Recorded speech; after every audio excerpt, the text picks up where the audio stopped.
भाजपा पर तंज बोले, इस सरकार में अग्निवीर 4 साल और नेतावीर 80 साल, देश पर पूंजीपतियों का कब्जा।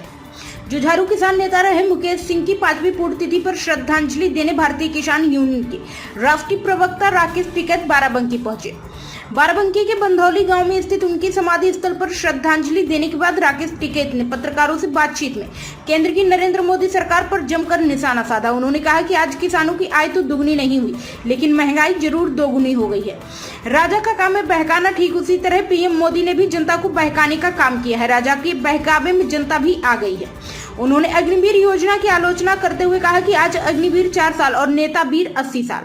वहीं कांग्रेस के घोषणा पत्र में किसानों के कर्जा माफ करने के वादे को लेकर राकेश टिकैत ने कहा कि सभी राजनीतिक दलों ने किसानों के मुद्दों को अपने घोषणा पत्र में शामिल किया है। किसानों के मुद्दे सभी राजनीतिक दलों की मजबूरी है, क्योंकि जिसकी भी सरकार आएगी उसे कर्जा माफी के साथ साथ एमएसपी गारंटी कानून जैसे मुद्दे को छूना पड़ेगा। उन्होंने कहा कि 2014 में कहकर आए कि सरकार भारतीय जनता पार्टी की है, लेकिन यह सरकार बीजेपी की नहीं है। अगर यह सरकार किसी राजनीतिक दल की होती तो काम जरूर करती। यह सरकार पूंजीपतियों का गैंग है। वहीं किसान नेता स्वर्गवासी मुकेश सिंह को लेकर राकेश टिकैत ने कहा कि वह एक ऐसे शख्स थे जिन्होंने बाराबंकी जिले के लिए बहुत ही ऐतिहासिक काम किए। उन्होंने एक रिकॉर्ड बनाया कि कैसे सामूहिक शादियां करवाई जाती हैं। उन्होंने रक्तदान जैसे तमाम ऐसे सार्वजनिक कार्य कराए जो आज भी एक मिसाल है। मुकेश के प्रयासों का ही नतीजा रहा है कि बाराबंकी जिले ने उत्तर प्रदेश में अलग जगह बनाई। किसान, मजदूर, दुकानदार, व्यापारी और राजनीतिक दलों ने भी हमेशा मुकेश का साथ दिया। आप बाराबंकी आए हुए हैं मुकेश जी की पुण्यतिथि पे, क्या कहना चाहेंगे? पहले देखो, पुण्यतिथि ये एक ऐसे शख्स थे जिन्होंने यहाँ के लिए बहुत काम किए, जिन्होंने पूरे प्रदेश के लिए अपना एक रिकॉर्ड बनाया कि किस तरह से सामूहिक शादी होती है, कैसे सार्वजनिक काम होते हैं। वो चाहे ब्लड डोनेट करना हो तो उसमें भी पूरे प्रदेश भर में बाराबंकी का नाम हुआ। यहाँ पर सब लोग सहयोग करते थे मुकेश का, इस पूरी टीम का, जो भारतीय किसान यूनियन के जो किसान हैं, मजदूर हैं, जो यहाँ पे दुकानदार है, व्यापारी कोई भी रहा हो, पॉलिटिकल आदमी कोई भी रहा हो, तो सब इस पॉलिसी का स्वागत करते थे। ये पॉलिसी आगे चलती रहनी चाहिए।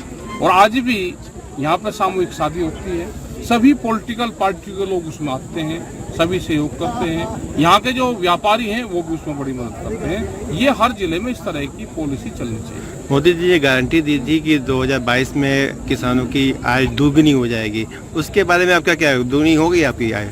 आय तो दुगनी नहीं, लेकिन महंगाई जरूर दुगनी होगी।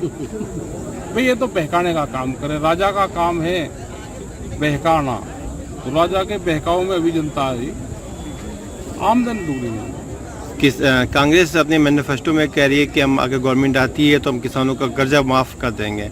इस बारे में क्या कहेंगे? इन्होंने क्या करा, जब देश में आंदोलन हुए, उस आंदोलन को टच किया है पॉलिटिकल पार्टियों ने।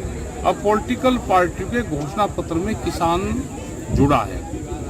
अब जिसकी सरकार आएगी, हमने तो कहेगा कर्जा माफी, एमएसपी गारंटी कानून, ये जो बड़े सवाल हैं इनको छू के जाना पड़ेगा। आपके पीछे एक झंडा लगा होता सफेद और हरा, और आपकी सीट के पकड़ी है भगवा, तो क्या कहना चाहेंगे?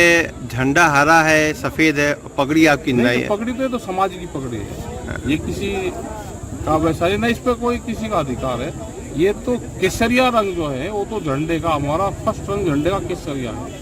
ठीक है जी, स्वामीनाथन आयोग की बात क्यों नहीं होती? हर मुद्दे पे तो आप लोग बात करते हैं किसान। देखो, जिनकी सरकार आई